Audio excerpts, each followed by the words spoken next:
Now let me get my list. Shouldn't be too hard.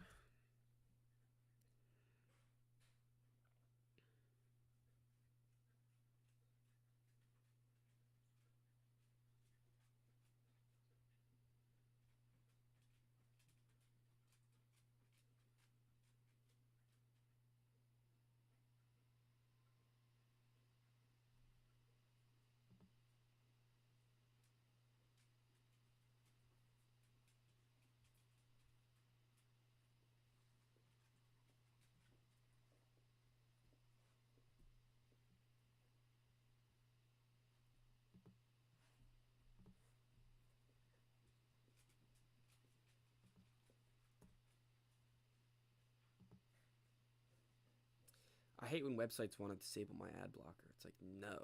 The whole point is to block ads.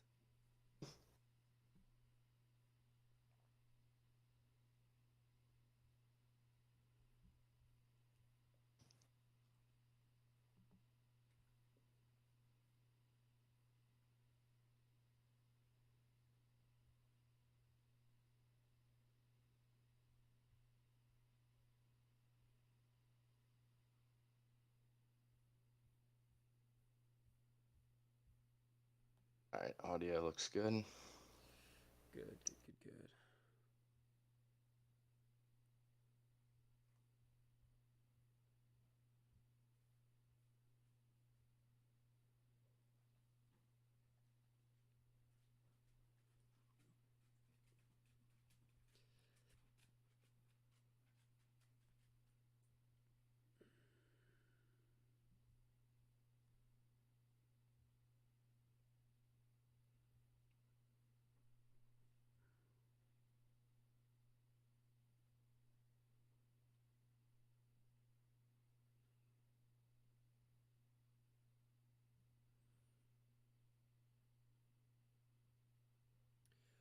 All right.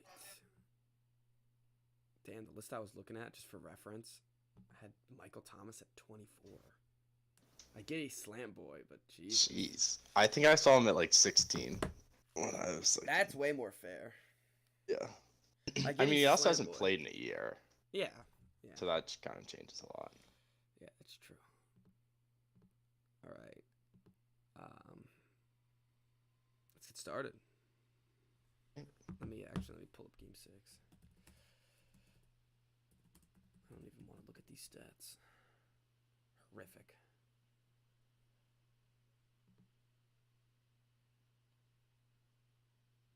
All right. You ready? All right. Get started in 3, 2, 1.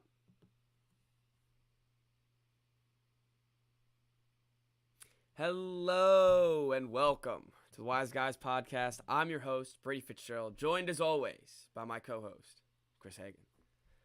How you guys doing? I'm a little sad, Chris. I'm not gonna lie. I'm a bit sad. So, congrats to the Golden State Warriors. Let's get that out of the way. Golden State Warriors, NBA champions. Steph the Curry. wise man. Yeah, the wise guy is the wise man is an NBA champion. And did you see his pictures with the trophy? He did like the Kobe. Should just put it on our story. Yeah. But let's get down into the sadness of it, to the Boston Celtics side. Just for a little bit, I'll dwell in the sadness that it is. Tatum, this whole series was just a no-show. The whole series. I mean, he impacted the game the best he could in other ways, but he couldn't score. And I don't know if it was a toughness factor, I think it's a toughness factor, and it's got to be, and also an inexperience factor, but he seemed rattled by everything Golden State threw at him, and he couldn't make a layup to save his life. Later in the game, I think it was like maybe even end of the third quarter, he does this. He goes to the rim, and instead of like going to the rim, he just like throws it behind him. My dad and I were just looking at him like, what the fuck's he doing? like what is going on? And I don't know. Al Horford was the one bringing the energy. Jaylen Brown was bringing some energy.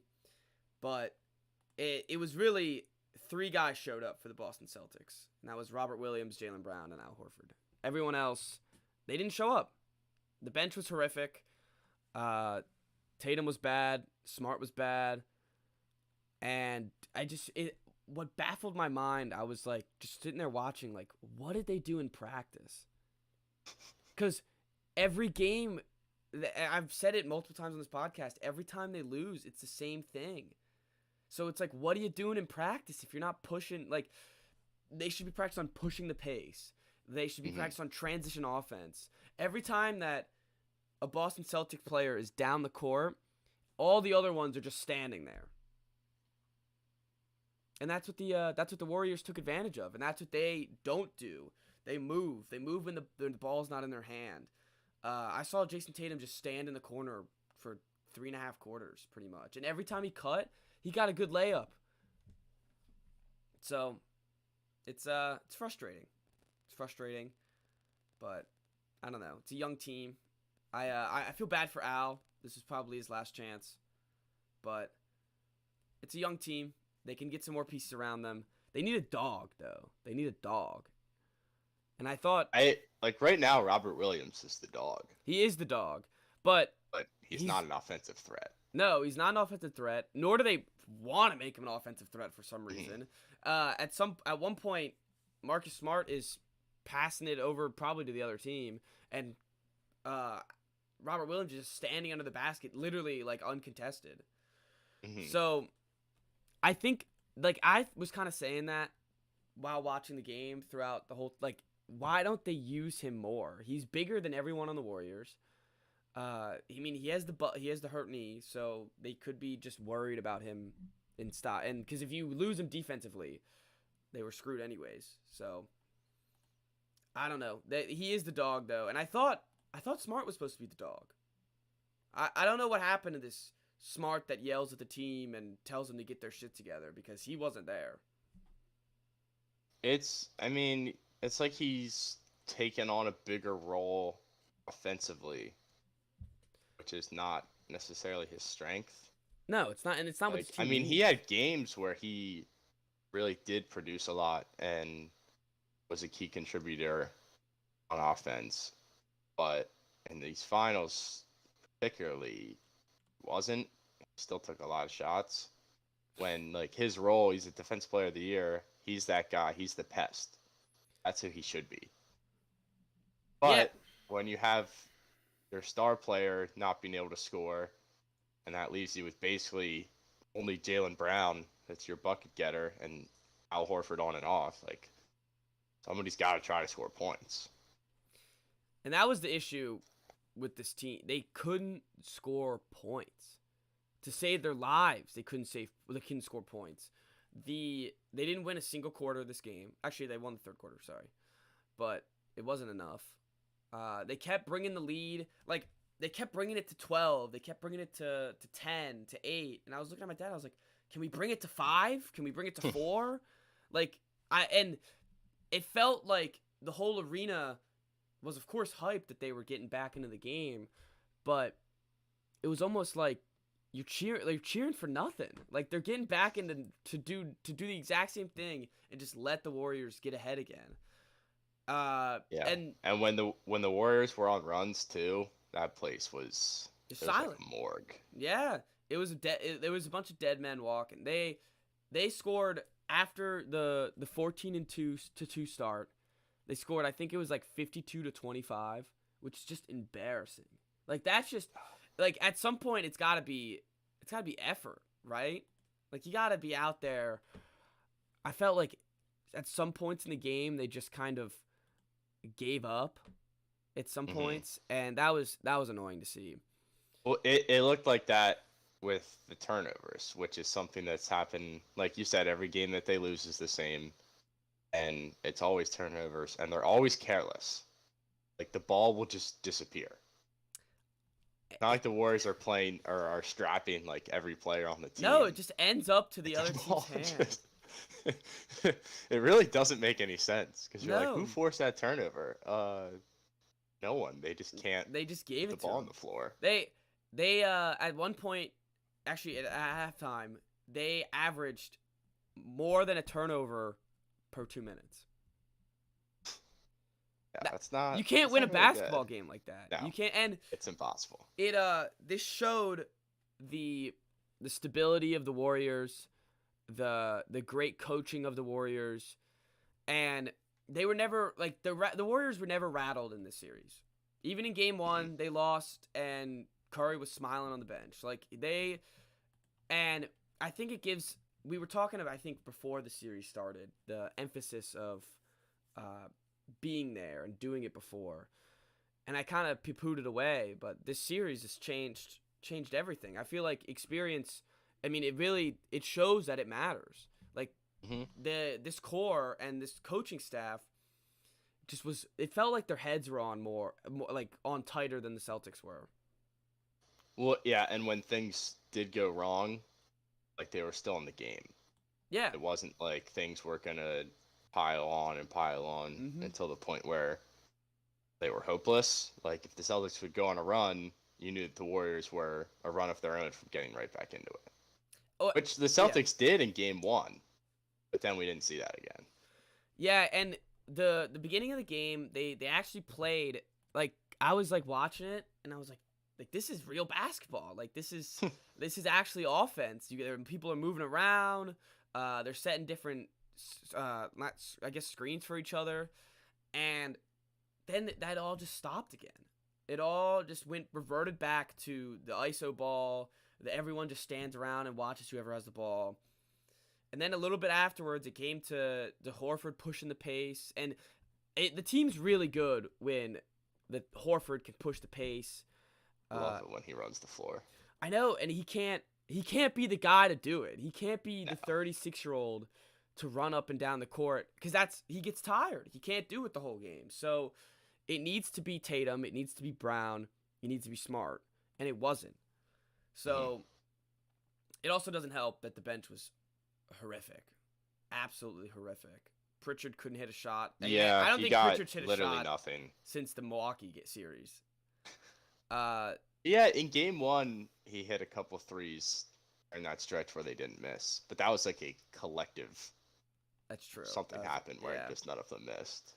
Derek White, he got timid. He stopped his little floaters that go in. He stopped doing the things that he normally does. He also couldn't hit a layup. Grant Williams, again, haven't seen him since the Milwaukee series.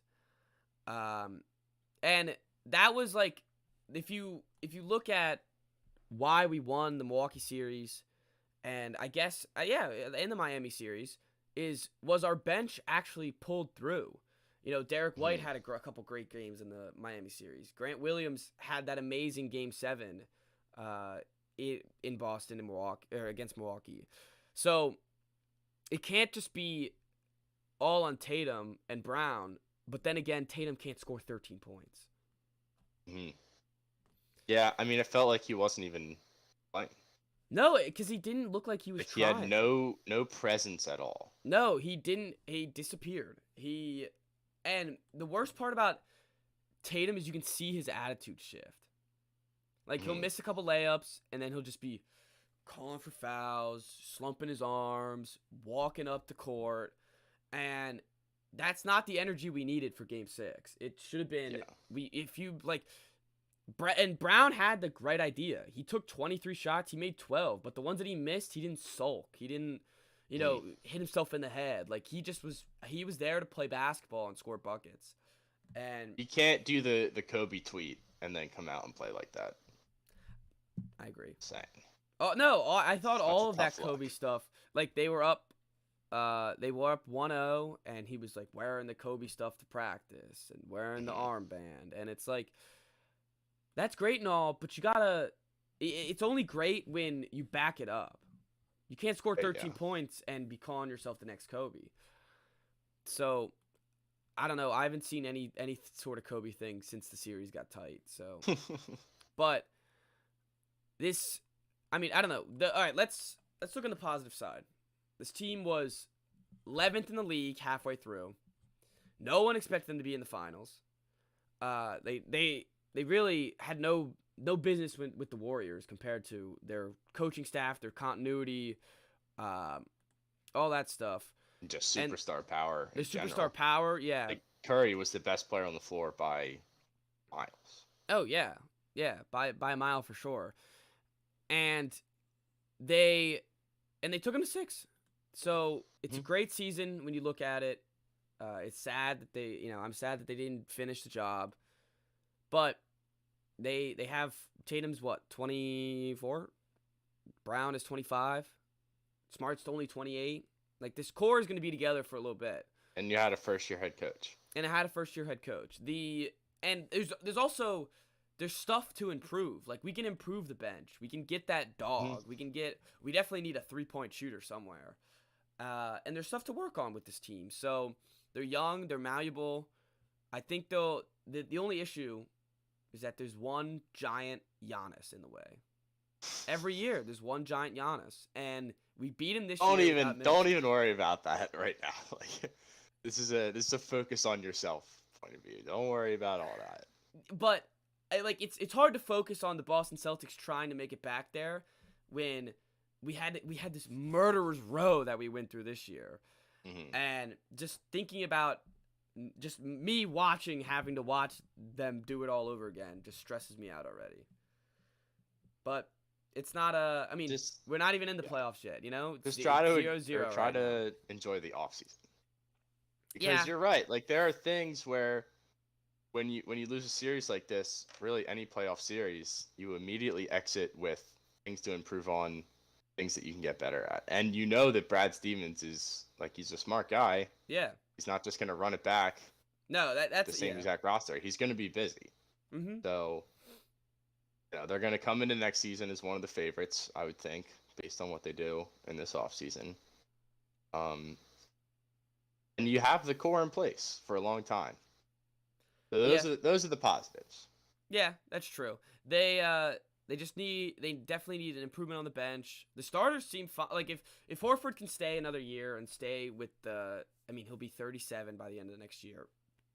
If he can stay with the same pace and attitude, I'm sure we'd love to bring him back. But I think he just opt into his player. I think he would just opt into his player contract and run it back. So, yeah. But I don't think we'll trade him or anything. So if he wants to play again, I'm sure he'd play again. And hopefully he keeps up the same production, and we can have him as a start. We can have the same starting 5 because the starting 5 was great. It just ended up kicking themselves in the butt all the time because of stupid mistakes. Yeah. Well, and when you don't have reliable guys that you can go to on the bench. Yeah, it's hard because they got to play the whole time. It's their ability. Yeah. I agree. All right, let's look at the Warriors real quick. Let's give them some props. Steph Curry, he played another great game. Like he really did. It does, like, I see the things on Twitter. It's like that he's a front runner, and like you can actually kind of see it in the game. He kind of is a front runner, but he's such an amazing front runner with such spectacular weapons at it. Like he's such a big bag that it doesn't really matter, you know. Like sure he's a front runner, but he also he's scoring from 30 feet away and just taking the crowd out of it. He's forcing every defense to focus solely on him, and they just left. Like the Celtics would just leave people open from multiple times this game. So that's all the Steph Curry effect. He now has his Finals MVP, so congrats to him. He's still not close to LeBron. He was crying a little bit too much. He was. He's having won his 4th ring. Yeah, and a lot of I guess he called himself the Petty King afterwards, but he really is a petty motherfucker. Like the sleepy thing. God. When he hit the last 3 in the 4th quarter, it was like, all right, dude. Yeah, it gets a little much, especially like halfway through the game, he's pointing for his 4th ring. Mm-hmm. So it's like, all right, like settle down, dude. Like calm down. But still, like he's still a likable guy. I don't like him anymore, but he's still a likable guy. Oh yeah, no, I would hate him forever. Yeah, I can't like him anymore. There's no way. Draymond had a great game too. Were you nervous when he hit the first 3? Oh yeah. I wanted to turn the game. Let me look at. I wish I could see like the 'Cause game. I think they were still down. It was when the Warriors started to go on that run in the first quarter. There was one point. I'm trying to look at the score. That's the first quarter. It was some way halfway through the second. Halfway through the second quarter. Yeah, when it got to 42-31, or I was like, this team's not coming back. Oh, 47-33. That's when I was like, this team's just not coming back. Yeah. It's like, I lied. 54-33. That's when I wanted to turn off the game. 2 minutes left in the third quarter. I was like, I cannot watch this. But I ended up watching it. And hated it. But it was like, and that's a telling. You could tell early with the Celtics team throughout the whole finals if they wanted to win or not. And they didn't. They went. That second quarter at the end was embarrassing. It's an embarrassing second quarter. Yeah. And that's not what you could feel it in the building too. Yeah, and you could tell the crowd knew it was done too. Yeah, you could tell the crowd knew it was done. And I didn't see a game like that in Boston in a while. Yeah. It's I mean, it is what it is. That's what this Warriors team does to you. It sucks the life out of the building. And I got to give props to Andrew Wiggins. He was slandered on for years. And yeah, both of us were talking about how bummy he is. And we kind of we should have seen this. It's always, of course, it's better to say this after they win a championship. We should have seen this coming. But this is really the perfect spot for Wiggins. He's a defensive player. He doesn't have to score. He doesn't have to be the primary scorer. He will get you buckets though. And yeah, he just did everything this game. He played really the whole series. Yeah, and at least the last 3 games, he took showed Tatum up. out of it. Like Tatum was out of the series because of Wiggins and Draymond Green. So yeah, I didn't expect the impact that he would have. No, I didn't. I thought Poole would have been more of an impact player. But I hate Poole. Poole looked great, at least at the beginning of the game. That guy.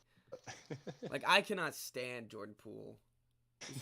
He might be my least favorite NBA player, honestly. Really? Yeah, he's up there because he was just everything he did was so annoying. He's just such an annoying player, and the other issue is that he's good too. It's like, of course he's good. I think he's gonna turn into their number 2 scorer next year. Oh yeah, I think so. Clay did not show up. Game 6 Clay was not there. No. There was no Game 6 Clay. Whatever the opposite. Yeah, 5 for 20 is a rough stat. Yeah, he was bricking a lot. He was. And it got to the point where I was like, all right, like, you can let him shoot. Like, I'd rather have him shoot than, low-key at the end, him than Wiggins. Wiggins was the second best player in this series. So, he was clutch, too. Like, he would hit big buckets at big spots. Big buckets and tough buckets. I need to see Tatum. Tatum needs to, I can't believe I'm saying, Tatum needs to play like Wiggins. Can't believe I'm saying that, but he does. He's already got the defensive side. That's the other thing. Like Tatum is a great defensive player, and it showed in this series too. But he needs some toughness. He needs to stop looking for foul calls. He needs to stop playing. He literally stops playing when there's not a foul call. He needs to do a lot of those things and just finish at the rim. He's just got to finish, man. But the whole Tatum, is he a superstar?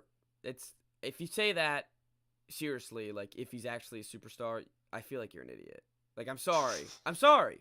He's 24. He had I think it was, let me pull up the stats, cuz he had an amazing playoff run, all right? He went through Giannis, he went through KD, he went through Jimmy Butler, and in those series, and he was the guy. He was the guy. Yeah, he was the guy for the whole Eastern Conference. So he was first in points for the playoffs, first in assists, youngest player to ever get 600, 10 and 10, or 100 and 100, in the playoffs.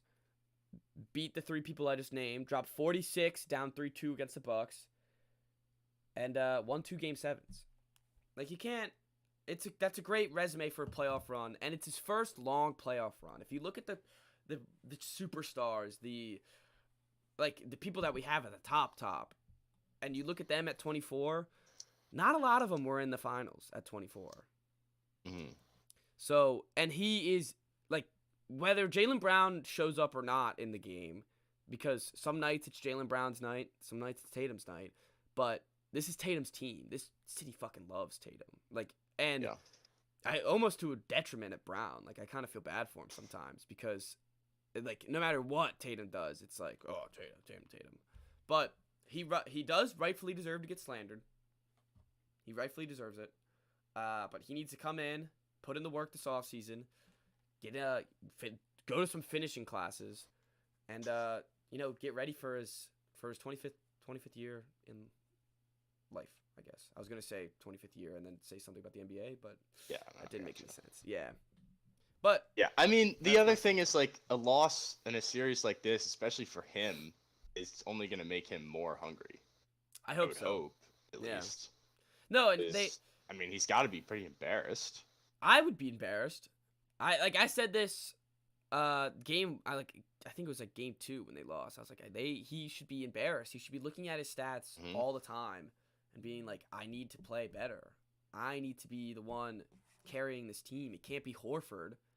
Like, Horford can't be the energy shifter. It needs to be him. So I do like. He's still a superstar. There's still hope with this team next year. But they got to get some pieces on the bench. Get some extra help, as you said. The Warriors, back to them one more time. To have the second overall pick, 2 years ago, and now to be in the NBA Finals, it's almost like, because everyone's gonna be like, oh, like what a turnaround. But it's almost cheap. It's almost a cheap turnaround. Like none of their guys played. Yeah, it's like you gotta remember, no one played that season. Yeah, it was like Draymond for a while, and it was like Draymond and Wiggins. So, I don't want to hear about that. And the number 2 pick, they didn't even play. He didn't even play the whole season. He hasn't played anything. I mean, we love the Wiseman, NBA champ, but he hasn't played He hasn't played. I don't even think has he even played an NBA game. He's playing in games, yeah. Okay, well that's good. I couldn't know. I didn't know if he played in NBA games or not. And it's funny, you look at 39 games. Oh, okay. All right. But still, in 2 years, that's not very good. Yes. No, that's not good at all. It's funny. You look at this team halfway through the year, and it's like, oh, they need that one piece. It's like they have the nucleus. They just need that one extra piece to push them to a championship. And they held out. They didn't trade anybody. They had all these young players that they were like, oh, you could get a superstar for them. They got all these picks and stuff. And instead, they did the smart thing and just said, no, this team can win. This team has the young pieces to not only win now, but win in the future. And Kuminga's going to be, I think Kuminga's going to be good. Like, good. I don't know about Moody, but I think Kuminga has it. So, you already have Poole. You have, I think Gary Payton's pretty old, actually, like 29, so he's not in there. But you have these young pieces that will take over for when the Curry's done and Thompson's done and Draymond's done. I mean, they're already filling in for Clay. Yeah, no, you're right. Poole was a significant threat in this game, whereas Clay was... Poole's got to learn some defense. Not it. If he learns some defense, he'll play all game. Like, he won't be subbed out. And I don't know. I feel like he's the guy that he gets like 1 or 2 threes in, and then he's just chucking up whenever. He's a chucker when he gets hot. He just thinks he could just pull it up. He thinks he's Curry. Yeah. And if you play on that team, like, I would think I'm Curry too. Contagious. Yeah. That's the other thing about Curry. It's like his shots. Not only does it destroy the crowd, but their bench goes nuts, goes bananas when he shoots from 30 feet out at the guy right next to him. So, because you have that feeling where it's like, oh no, I just had a bad offensive possession. Let me just chuck the ball to Curry, and I'll huck up a shot with 2 seconds left on the shot clock, and it's a 50% chance that we're getting 3 points out of it. I think what what happened with the Celtics too is they kind of realized, like, I don't know if they realized it or I'm reading the comments. It says poor Boston fans never get any championships. Fuck you. Fuck out. Anyways,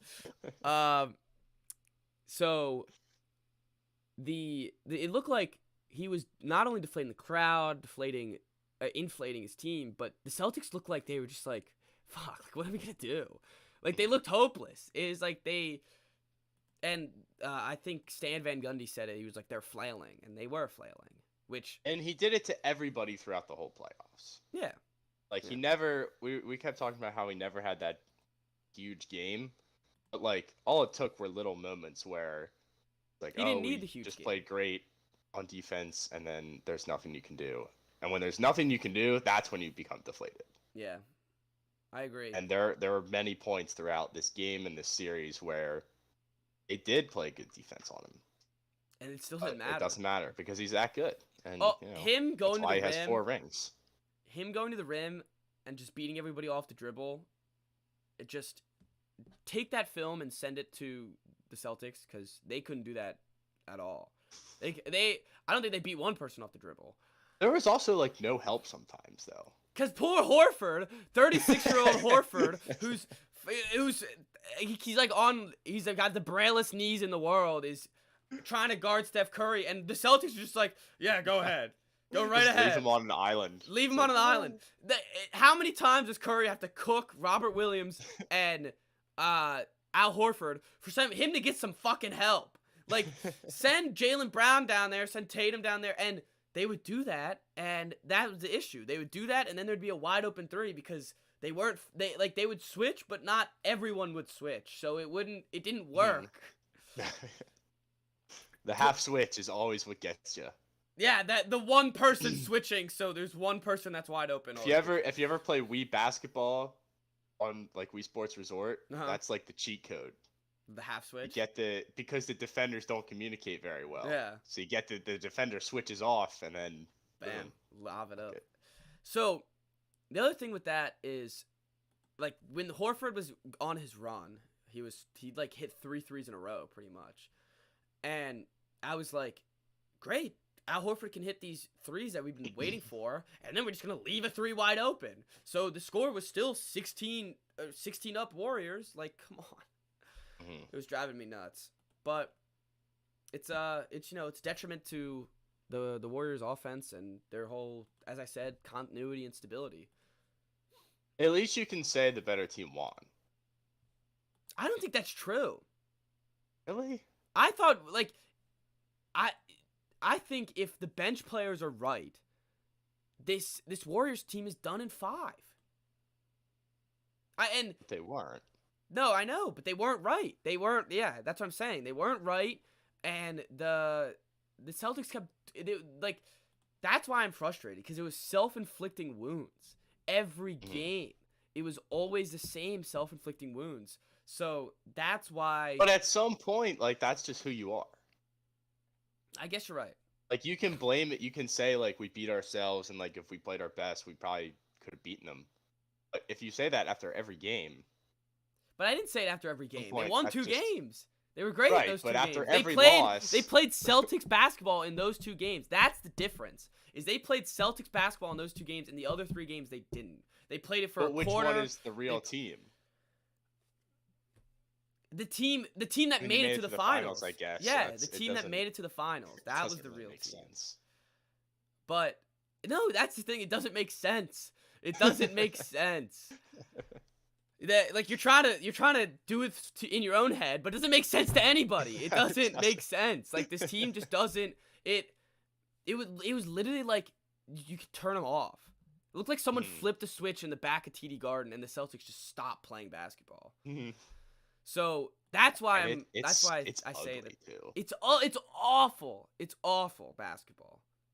So that's why I'm saying I don't think the better team won. I think the Celtics had it, and they just fell apart.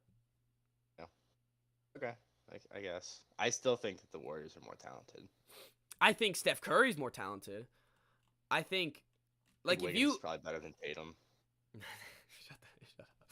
In this series, he was. In this series, he was better than Tatum.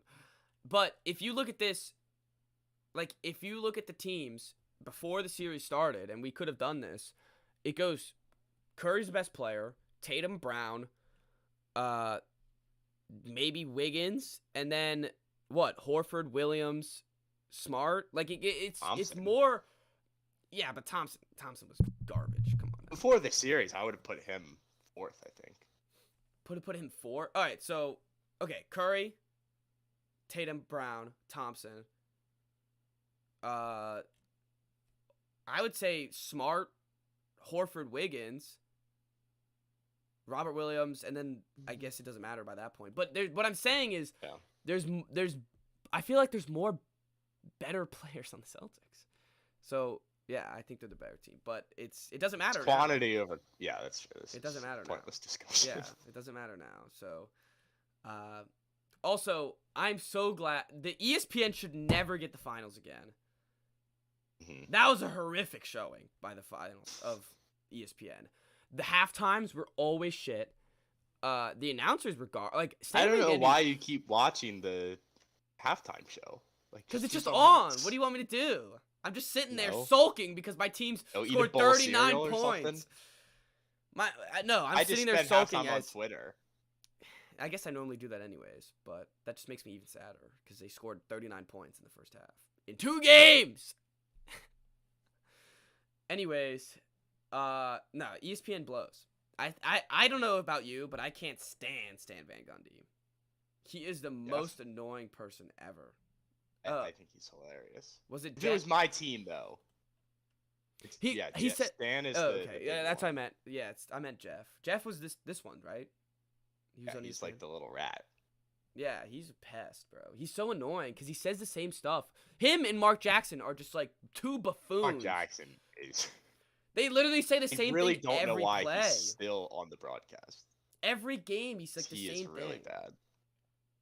I feel for Mark Jackson because he's had to announce 4 Warriors finals victories. I don't feel for him. Announce him better. After he was fired. Announce him better.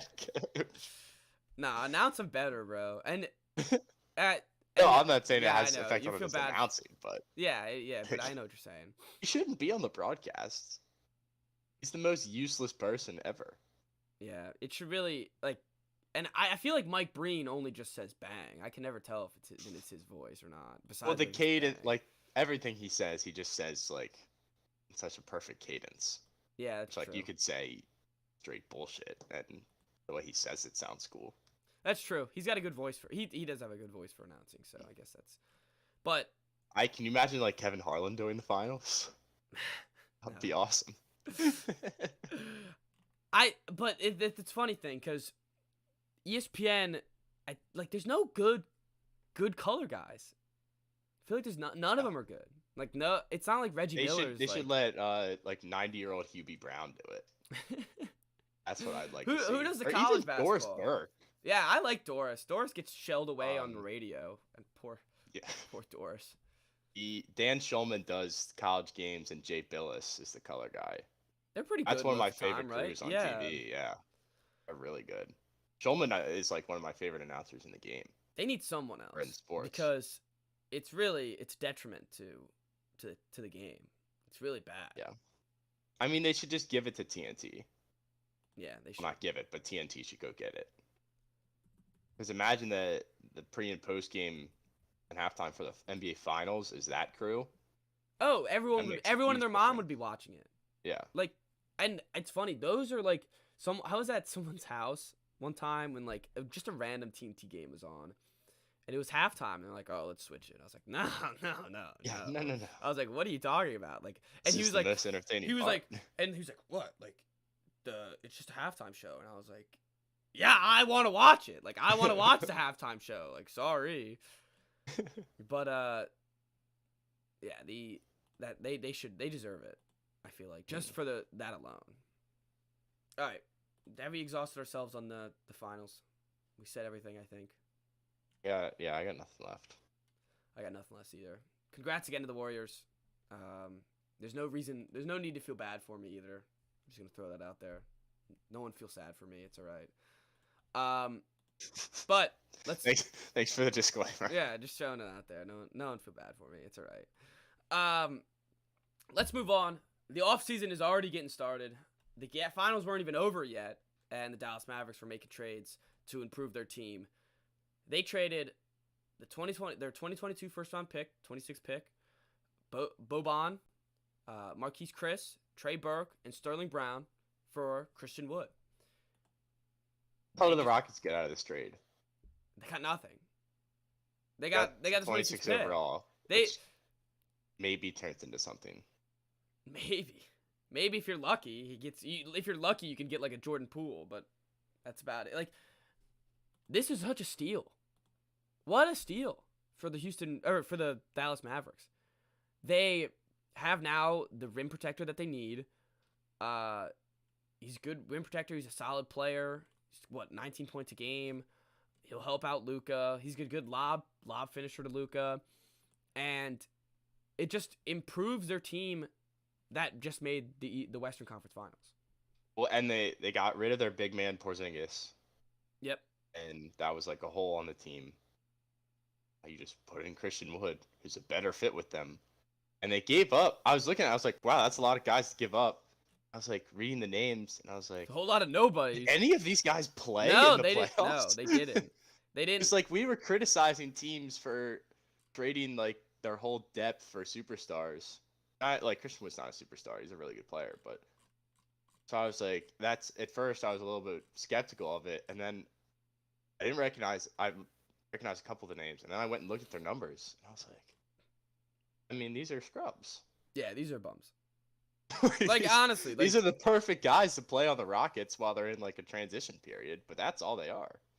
My other question is, why? Like, if I'm the Rockets, just give me the 26th pick. Why? I don't need... Maybe you have to match salary or something, but I think that's probably what it was. There's no need to get any of these guys. You're not going to play any of them. It's not like they're... I don't know how... Like, are any of these guys young? Do you know? Like, any of these guys young? Trey Burke? Maybe Sterling Brown. Burke's been around for a while. Chris has been around for a while all of these. Now. Yeah, he's 20. He's 29. Like, all of these guys. Sterling Brown is 27. Yeah, so it's not like this adds anything to the Rockets rebuild. So, I don't know. I guess you couldn't have got like. It's either this. You either get this or like the Lakers next year and Russell Westbrook. So I guess it's better than that. Apparently, they want to open up more playing time for Sengun. I love it. Love Sengun. I don't. He's the Euro guy that had like a bunch of Spanish MVPs. I'm pretty sure. Mm-hmm. Love Sengun. He was It's what's sad about Sengun is he was taken by the Celtics pick. A little rough, but do love Sengun. If only you had him. If only, yeah, I know. Honestly, could have had Sengun out there. Actually, no, we did not need another center at all. But, anyways, but like I don't understand it because Christian Wood was like the bright spot on the team. I know. Unless you really don't think he's a fit, like with Jalen Green, which I guess they didn't. That's the only explanation for it. But you think as a young team like this, you keep your best players. Yeah, you keep the good ones, not the bad ones. And let's talk about. He's 26, and it seemed like 5 teams wanted him. Mm-hmm. This was not like no one wanted him. They've tried to trade him all year. Like, they didn't trade him this year on purpose. Like, they had offers on the table, and now they're just gonna give him up for nothing, pretty much. Yeah, it will be interesting to see like how his numbers change now that he's on an actual competitive team. That is like who else is going to get points for the Rockets? No, and that's like the Jeremy Grant scenario with Detroit. It's like, yeah, no shit, he gets 21 points a game. No one else scores. Like, they have to get 100, right? Somebody has to. Yeah. It's funny. Just this is like a quick thing. When the second quarter was going on, I was like, are we gonna hit 80 points this game? I was like, are we gonna hit 60? Like, can we hit the 50 mark by halfway through the third? But anyways, yeah, those are not good thoughts to have. No, not at all. But back to Christian Wood, it will be interesting to see him. He'll be up against actual competition. It won't just be I guess he's playing normal competition in the regular season, but he'll be in the playoffs. He'll be playing against playoff players, and he's gonna have to. Unless he's traded to an Eastern team, but he's gonna have to get around Rudy Gobert and other good center in Jokic and other good centers of the Western Conference. So it'll be interesting to see. He is far below that tier. Oh yeah, exactly. I know that, but he has to go up against them. That's his competition now. So I do think that it eases the pressure off Luka. It allows him to lob it up to someone, and it adds great defense for them. So, and they gave up nothing. They just added them to the team next year. So, or the team that was unless the 26th pick turns out to be superstar. It's true. They literally just dumped 4 guys that they didn't need. No, it's always sad when your team trades away Boban, though. Yeah, that's the one thing. It's like, man, you had to throw Boban in there. You couldn't have thrown the contract. Rockets are like, we need to sell some more tickets. So we need Boban. Maybe that'll help. They have I feel like the Rockets always Kevin Porter's a bad locker room guy. I feel like Jalen Green I've never heard anything about, but they need Boban. Just so young.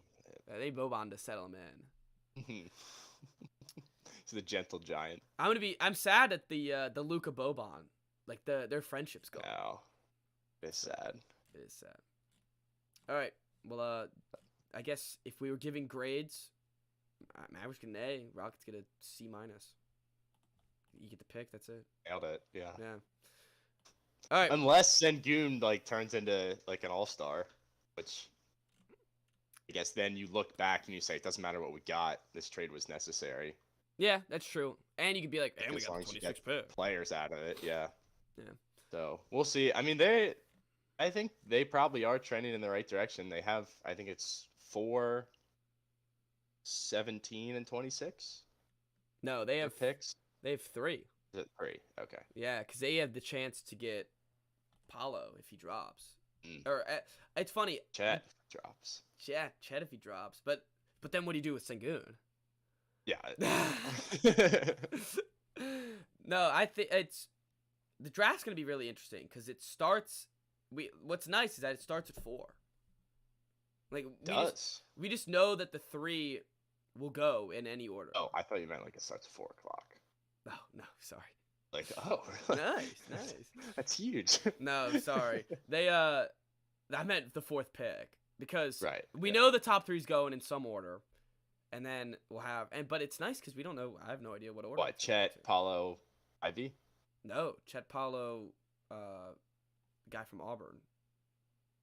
On his name Jabari Smith. Jabari Smith, yeah.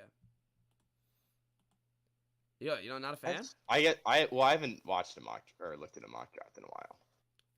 No, I think that's consensus. What's gonna happen in the top 3? Okay.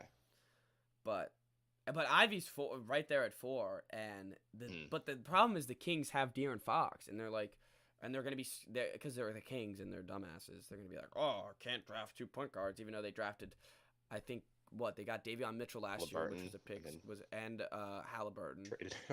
So they drafted point guards in the first round, literally the past 3 years, and now they're gonna stop. No idea what they're doing. They never have any idea what they're doing. They literally never have a plan. So that's why they haven't made the playoffs in 20 years. Yeah. I love that mock trade, by the way, that I sent you.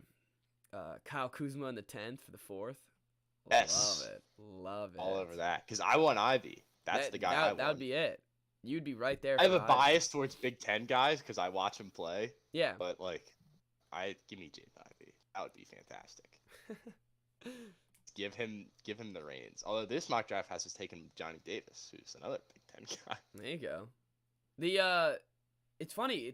It's in 2 weeks, the draft? Is it?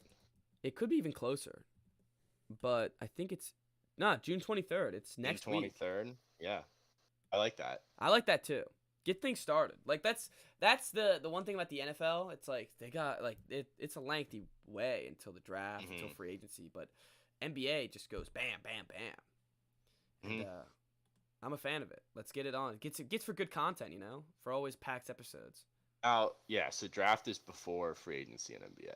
Yes. Which I always thought was weird. It's the opposite, right? Yeah. Which way do you like better? I kind of like free agency first. Yeah, I think free agency first makes more sense. Because then the people leave. You get to see who leaves the team. So then you can draft the holes. Yeah, no, I think that makes way more sense. That was like, remember when the Cavaliers had the 8th pick, and they got, their point guard that's on their team right Garland? now. No, it's not Garland. It's the other one, Sexton. Sexton. And Sexton comes up there and he's like, "Oh, I can't wait to play with LeBron."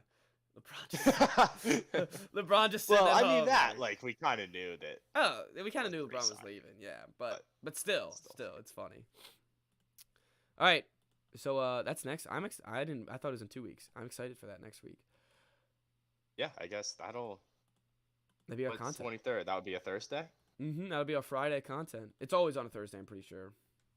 Because it's normally our Friday. So on 21st, we can really preview it more in depth. I don't know if I know enough to do a mock draft, but we could do it anyway. All right. Yeah, I don't know if I know enough, to be honest, about a mock draft either, but we can figure one out. But let's move on. Let's get some. We like to sprinkle in some NFL right before each episode, or right at the end of each episode, until the upcoming NFL season starts. So we're gonna do the top 10 wide receivers in the NFL, starting at 10. Chris, go ahead. Scary Terry. Be on the list. That's a good pick at 10. It's a humble pick at 10.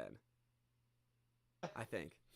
Could be higher, but well, I had him at 9, but my number 10 was Mike Evans. Okay. And Mike Evans did not make my list. It was between him and Godwin. It had to be one of the two. And Godwin just hurt himself, so I think going in next year, I would rather have Mike Evans. So that's I have a grudge against Evans from fantasy. Worst fantasy player ever. You never want him on fantasy. But he's been such a and I always think oh, Mike Evans is overrated. But I mean, you get 1,000 yards every career of your season. You gotta be consistent at some point. You gotta be good at some point. Considered good at some point. Yeah, no, he is. He's a dominant force, but he does have games where he just disappears. Yeah, I agree. All right, number 9, Scary Terry. Okay, I have DK. Ooh, DK didn't even make my list. This might be a better list than I thought. When making this, I was like, oh, this is gonna be kind of a boring list, but this could be a juicy one. Okay, DK. I mean, he just can't run anything but a go route. I still believe it. That's fine. He's still an impact player that way. That's true. I just don't you look at the fall of Russ throughout the years, where he's really good in the top and really bad at the end of the years. And at the end of the years, it seems like Lockett's the guy. It hasn't been Metcalf, but I can still see he's built like Megatron. He can jump and he's athletic. So I understand you putting it there. It's not a bad pick. All right. Number 8. 8, I have Debo. I have A.J. Brown for the Eagles now. A.J. Brown did not make my list. Debo did not make my list.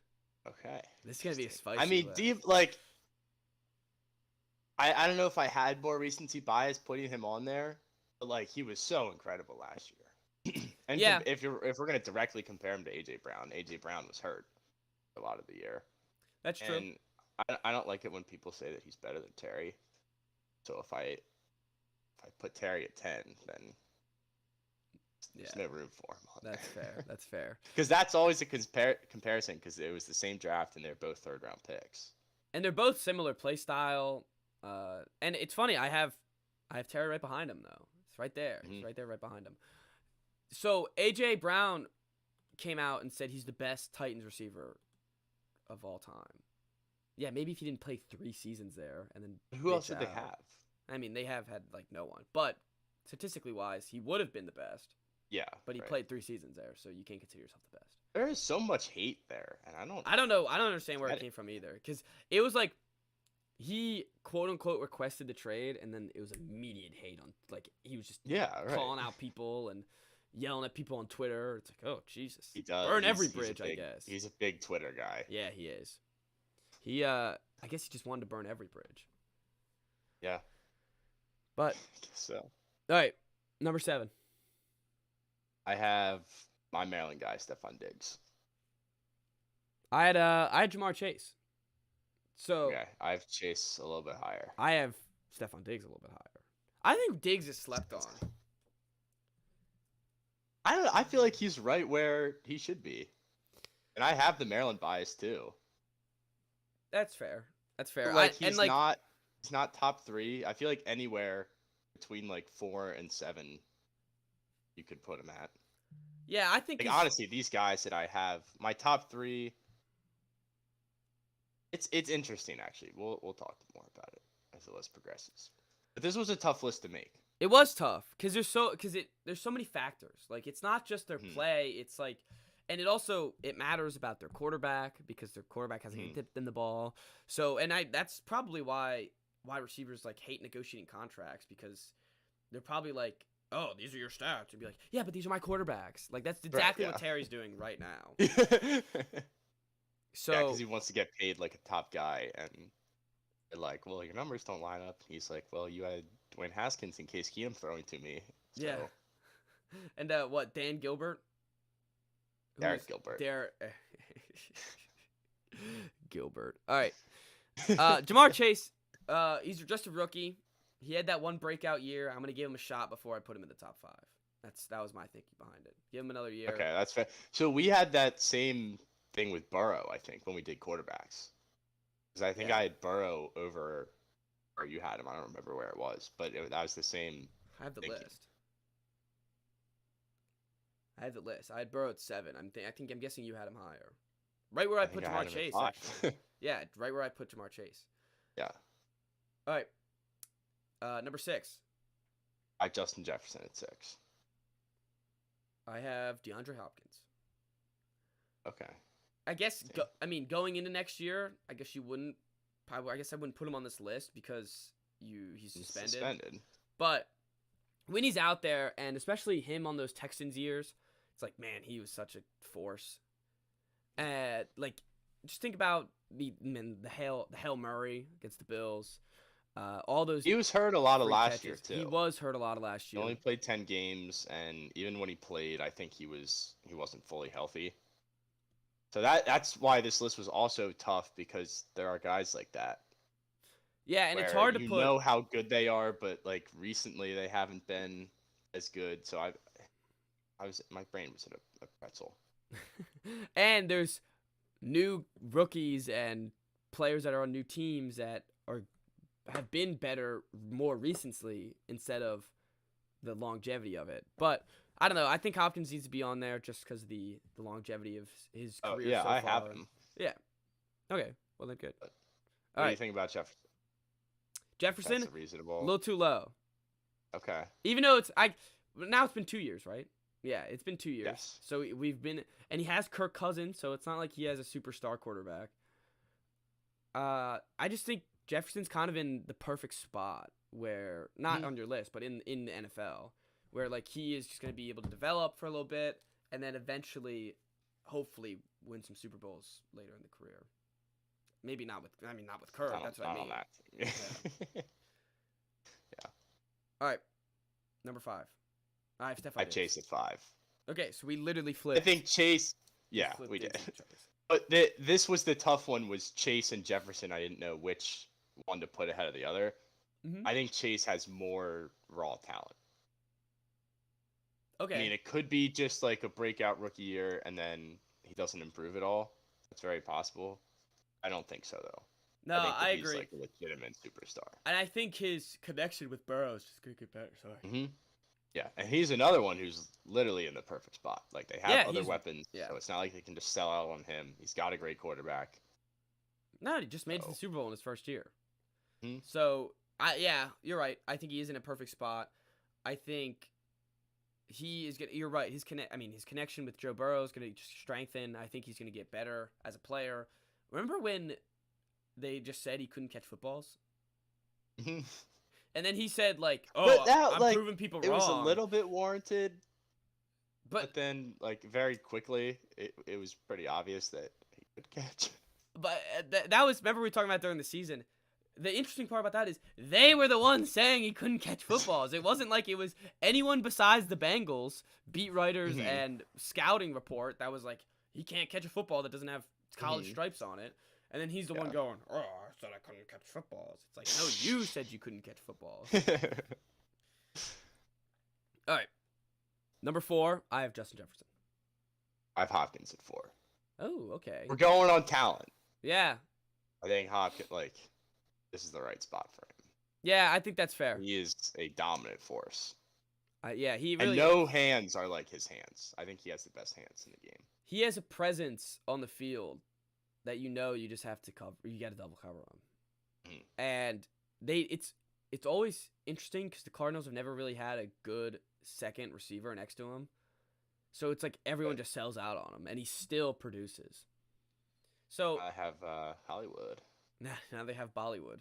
So I'm excited to see them see him come back after his 8 games. Hopefully he's fresh, relaxed. Gets What was it? Was it steroids? Yeah, I think so. Yeah, PEDs. I should have knocked him down lower for that. we don't stand for steroids here at the Wise Guys. No, we don't. All right, number 3. Cooper Kupp. Little Cooper Kupp. Yeah, Cooper Kupp. All right. I mean, based on last season, he's won, but it was so out of nowhere that, like, you don't know how much of that he can replicate. I mean, there's no way he replicates the stats he put up last year. Yeah, his stats last year were him and Jerry Rice were the comparisons. Like, it's like that's not happening again. Doesn't make any sense. And it's funny because it felt like, even like late in the season, it just felt like people weren't covering him. I don't know if that's because like his degree of separation that he can get or his juke moves, but it just seemed like every time he caught the ball, he just had space to run down the field. So yeah, but he was such a dominant force that he had to be. Yeah, he had to be top 3. I agree with that one. And it's when you look at the 2 people ahead of him are simply because of talent. It's what it is. Yeah, not because of numbers. He didn't get the number. They didn't get the numbers that he got last year, but it's because of talent that he is number 3. Which number 2, Tyreek Hill. Yep. All right, sweet. So we have Adams at 1. I mean, speed kills. Yeah. Yes, yeah. Adams at 1. Okay, and we can talk about him in a second. But you're right. Speed kills. I mean, look no further than the AFC Championship game or divisional game. Yeah. When, like, the Chiefs, it looks like they're dead, and then Tyreek Hill gets the ball, and all of a sudden it's a touchdown, and you're like, what just happened? That's what he does for you. He completely changes the offense. And the defense. He changes how the other team plays defense. All of a sudden, they have to have the safeties watching him the whole time. They need to have, like, and they can't, like, it helps the run game, too, because it opens up. Because it's just everyone's going to think he's going to be wide open. If we leave him and it's like not a run, it's going to be wide open. And he for a 5'9" dude can moss people. Yeah, he'll go up and get the ball. Yeah, so and he has the hops to get it. And he has good hands. So he's perfectly fit at number 2. But at number 1, best route runner in the league. The smoothest player in the league. Yeah, the filthiest player in the league, I think. Devontae Adams. It's interesting to see how if he downgrades at all, going from Rodgers to Carr, which he said that Carr is just as good as Rodgers, which they hot take. Yeah, Tyreek Hill said Tua is more accurate than Mahomes, so let's calm down. They're always gonna defend their newest guy. Like, they just want the ball. Yeah, they want the ball. And what are they going to go on the podcast and be like, nah, man, Rodgers was so much better than this clown? Yeah, no. Yeah, I guess that's true. But I think I don't think that there's going to be any downtick in numbers. I don't think so either. And I think if anything, he gets more targets. And just more the Packers had nobody. Yeah, that's true. The Packers still have nobody. They have nobody now. Yeah, it'll be exciting to see him with a tight end that needs to be covered and another wide receiver that needs to be covered. Like, he was literally getting shelled out at the end with triple coverage, double coverage the whole time. And now teams are going to have to face them and have to worry about other threats other than himself. So maybe it opens up the numbers for him. It very well could. Yeah. I mean, yeah, 'cause you got Renfro too. I'll never forgive him for the turf toe year. I'm not going to lie. See, I'm the opposite because I had him the year I went. No, I had Thomas the year I went to the championship, but I had him. I guess. Actually, I lied. I had him this year. Yeah, I had him this year. Yeah, and you won. Yeah, and I won. So never mind. So. But that turf toe year, I was poised for a championship, and the turf toe just got me every time. Turf toe is brutal. It should not be called turf toe because turf toe sounds like the most pussy thing in the world. So, and ever since then, I've just had respect for anyone who has turf toe. Like if you're playing with turf toe, like Devontae Adams. If it's holding out Devontae Adams, yeah, it's got to hold out. Let's be serious. Yeah. All right. That does our list. Yeah, it's a solid list. Running backs next time. Yep. The Lamar Jacksons of the world are coming up next time. So that does it for this podcast. See everybody Tuesday, and the Tuesday preparing for the draft. Get your mock drafts ready. We'll be there, and yeah, everyone have a good weekend and happy Father's Day out there to all the dads. Go Phils. Go Phils. Go.